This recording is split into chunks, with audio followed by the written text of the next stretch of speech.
আমি যেদিন ময়দানে মুসলমানদের নিয়ে নেমে যাব না, সেদিন এমন ছাটা ভাঙা মাছ শুরু করব যে আপনাদের পতাকা বহন করার লোক থাকবে না। লাখ লাখ লোককে রাস্তায় নিয়ে নামাবো আর ছাটা ভাঙা মাছ দেবো আর জেলে যাব।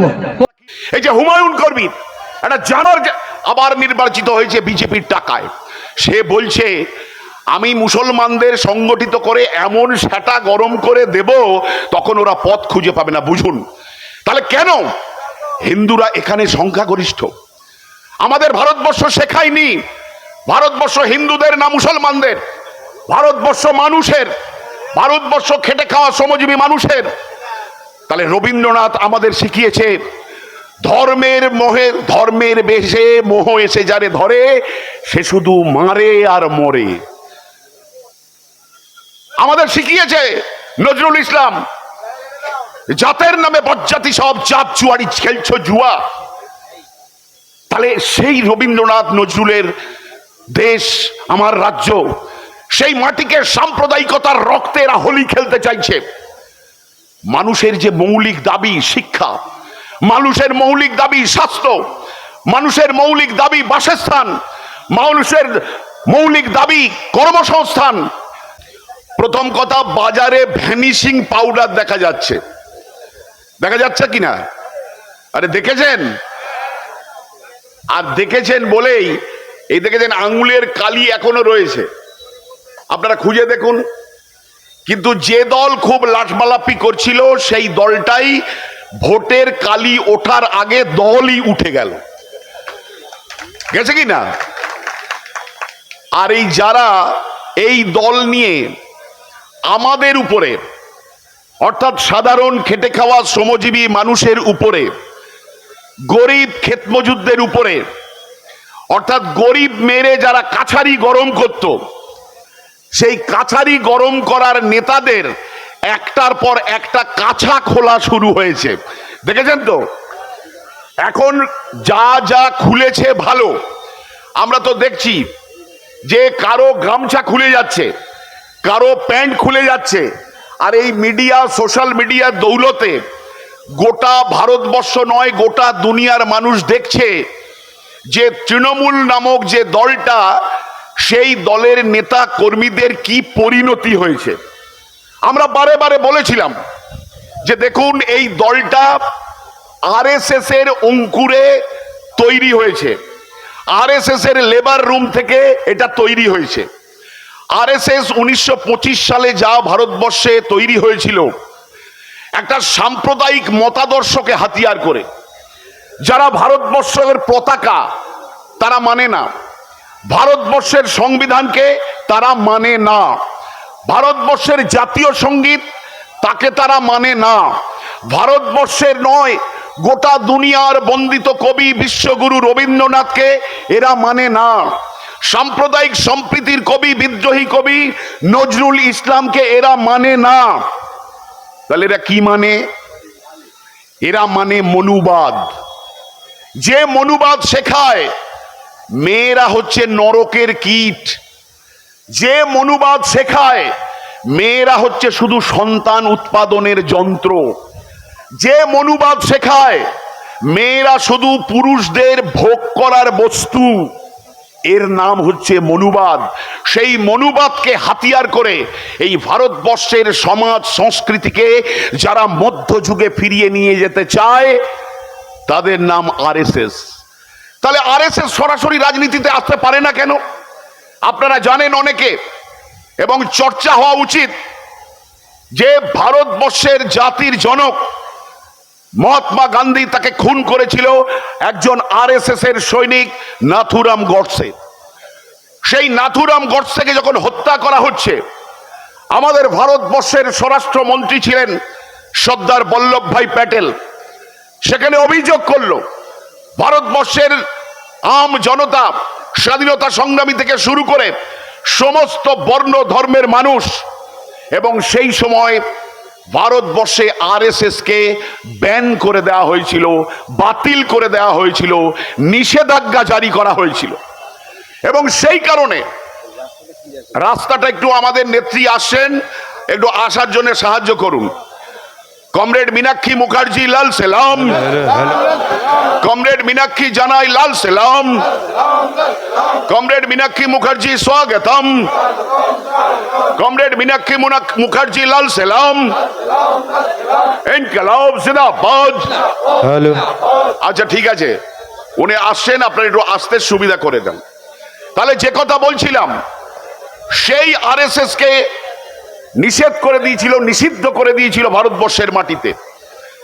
এবং আরএসএস কে বলা হয়েছিল যখন তার ব্যান তুলে নেওয়া হচ্ছে যে কোনোভাবেই ভারতবর্ষের মেইন স্ট্রিম পলিটিক্সে তোমরা কখনোই পার্টিসিপেট করতে পারবে না। এবং সেজন্যই আপনারা দেখেছেন ভারতবর্ষে 1980 সালে বিজেপির জন্ম।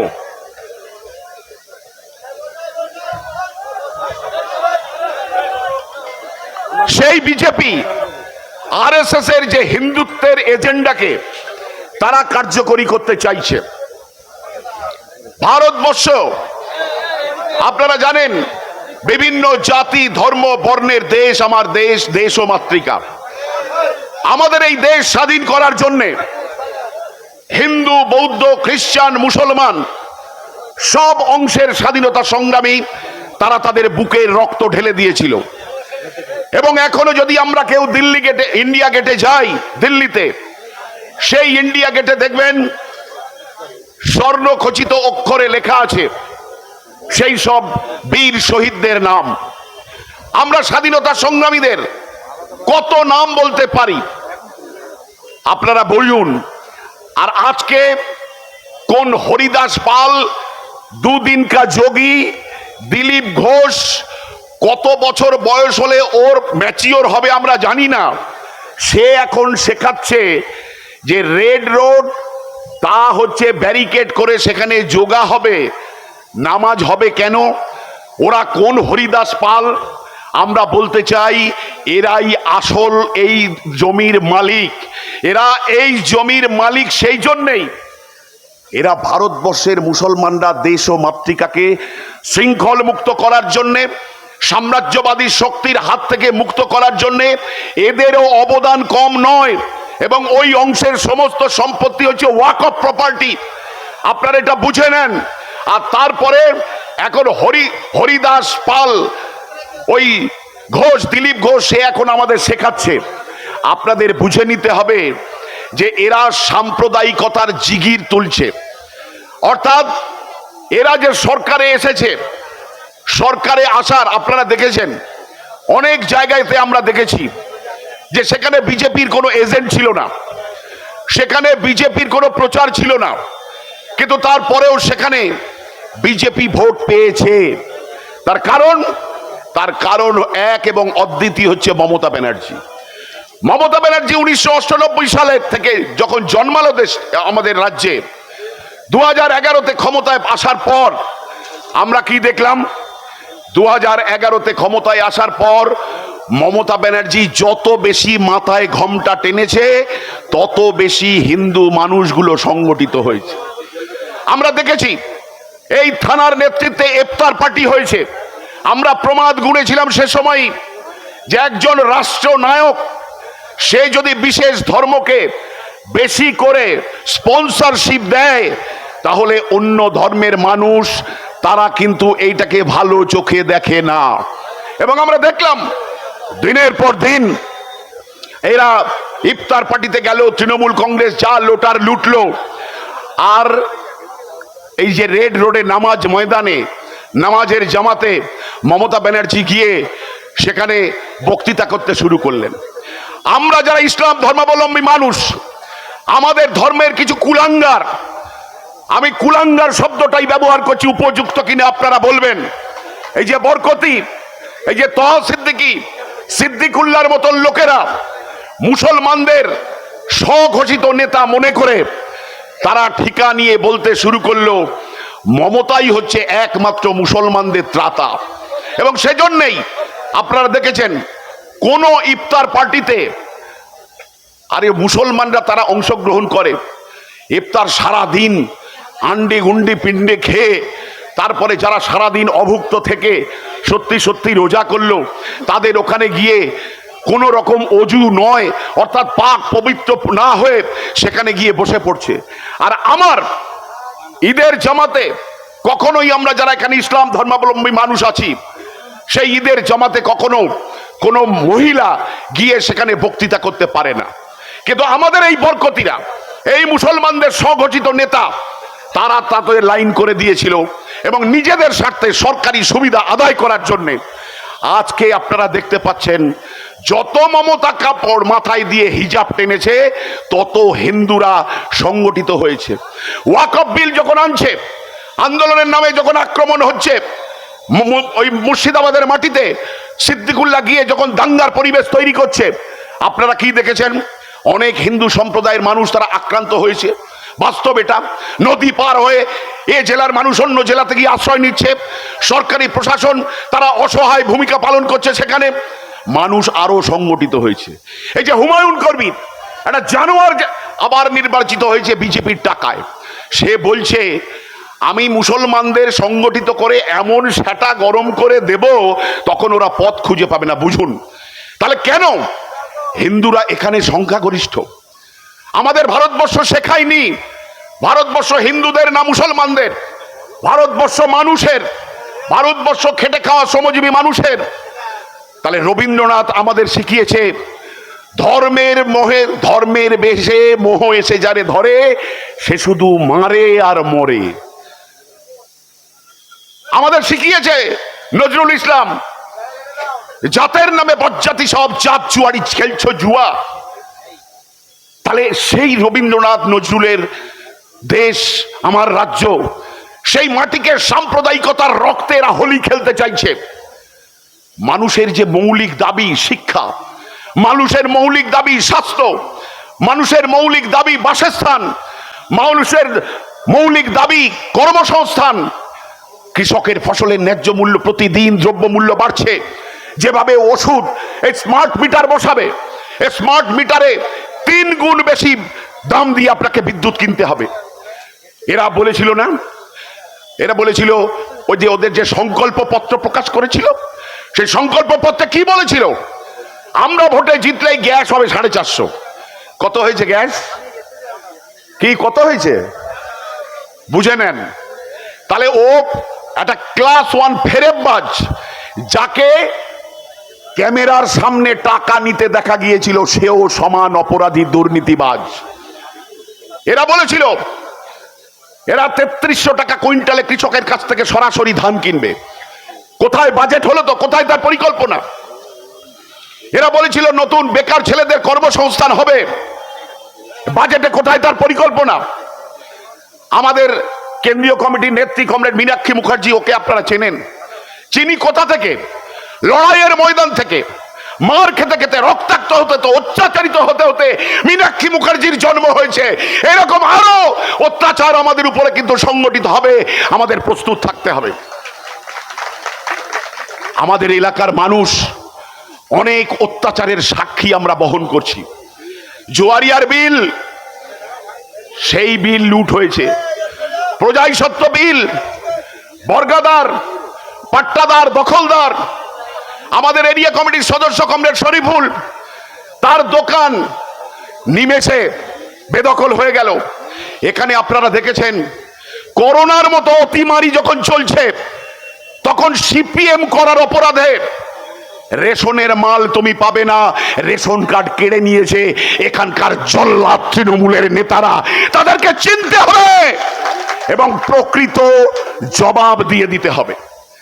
আমাদের সংগঠিত হবে, এই কারণে সংগঠিত হতে হবে যেই সমস্ত অত্যাচারের, আমরা বলছি বদলা নয়, এই সমস্ত অত্যাচারে যারা আমরা অত্যাচারিত হয়েছি, আগামী দিনে আর যাতে কোনো মানুষ অত্যাচারিত না হয়, সাম্প্রদায়িকতার বাতাবরণে যাদের ভাগ করে না দিতে পারে, সেই জন্য সমস্ত সাম্প্রদায়িকতার বাতাবরণকে এই মাটিতে কবর দেওয়ার ব্যবস্থা করতে হবে। সেই কাজ আমরা নিশ্চিতভাবেই এই সভাতে যারা উপস্থিত হয়েছি, আমাদের চাঁপাতলা সহ দেগঙ্গার সর্বত্র যে সমস্ত মানুষ আপনারা আমাদের কথা শুনছেন, সেই জায়গাতে আমাদের গ্যারান্টি করতে হবে। আমরা কৃষকদের শুধু না, এসআইআর এর নামে 27 লক্ষ মানুষকে এক কথায় বাদ দিয়ে দিল। এ কি পোল্ট্রি মুরগি নাকি? এসআইআর এর নামে আপনারা হাত তুলতে পারেন? যে বলুন তো, আপনাদের আত্মীয় স্বজনদের নাম বাদ গেছে কতজনের? হাত তোলেন তো, বলুন কত মানুষ? প্রত্যেকটা হচ্ছে বৈধ মানুষ। এবং আপনাদের দাবি নিয়েই বিগত দিনে আমাদের পার্টি যেমন রাস্তায় ছিল, আগামী 30 তারিখেও এসআইআর ট্রাইব্যুনাল আর বসাচ্ছে না। আমরা দাবি করব ভিডিওর মাধ্যমে, ডিস্ট্রিক্ট ইলেকশন অফিসারে। আমরা 2002 সালেও দেখেছিলাম এসআইআর, কিন্তু উপলব্ধি করতে পারিনি। আমরা দেখলাম এসআইআর যদি তাতে ইন্টেনশন থাকে কমিউনাল, সাম্প্রদায়িক মনোভাব যদি থাকে, তাহলে সে এসআইআর কেমন হয় আমরা প্রত্যক্ষ করেছি রাজ্যের মাটিতে। আমাদের দেশে আরেকটা রাজ্য কেরালা, সেখানেও এসআইআর হয়েছে, বামপন্থী সরকার সেখানে ছিল। কই সেখানে তো লক্ষ লক্ষ মানুষকে পোল্ট্রি মুরগির মতো এক কোপে বাদ দেওয়া হয়নি। এখানে কি করে পারলো একমাত্র ওদের মধ্যে বোঝাপড়ার সরকার। এখানে মমতা ব্যানার্জির মতো একটা সাম্প্রদায়িকতাকে আশ্রয় দেওয়া, আপাদমস্তক দুর্নীতিতে ভরা একটা সরকারের নেত্রী এখানে ছিল। সেজন্যই ইলেকশন কমিশন তার সাম্প্রদায়িক এজেন্ডাকে কাজ করাতে পেরেছে। আমরা সেজন্যই আপনাদের কাছে বলবো যে আপনারা উপস্থিত হয়েছেন, আপনাদের এই উদারতা, আপনাদের এই সংগ্রামী মনোভাব, তাদেরকে আমরা ভারতের কমিউনিস্ট পার্টি, মার্ক্সবাদী উত্তর 24 পরগনা জেলা কমিটি এবং দেগঙ্গা 1 নম্বর লোকাল কমিটির পক্ষ থেকে অসংখ্য অভিনন্দন। একটা কথা বলেই শেষ করব যে দেখুন, একটা সমাবেশ দিয়েই শেষ হয়ে যাবে না। এরকম অসংখ্য সমাবেশ আমাদের সংগঠিত করতে হবে। আমাদের অঞ্চলে অঞ্চলে, পাড়ায় পাড়ায়, মহল্লায় মহল্লায়, পরিবারে পরিবারে মানুষের কাছে তৃণমূল কংগ্রেসের এই অত্যাচারের কাহিনীর পাশাপাশি বিজেপির সাম্প্রদায়িকতার এজেন্ডা এবং মানুষের বেঁচে থাকার যে হক, বেঁচে থাকার দাবি, সেটাকে কার্যকরী করার জন্য আমরা আমাদের সংগঠনকে আরো বেশি শক্তিশালী করার মধ্যে দিয়ে মানুষের হক আদায়ের লড়াইকে আরো বেশি ক্ষুরোধার, আরো বেশি শানিত করার ক্ষেত্রে আপনারা আমাদের সাহায্য করবেন, এই আবেদন জানিয়ে আমি আমার কথা শেষ করছি। ইনকলাব জিন্দাবাদ, ভারতের কমিউনিস্ট পার্টি, মার্ক্সবাদী জিন্দাবাদ।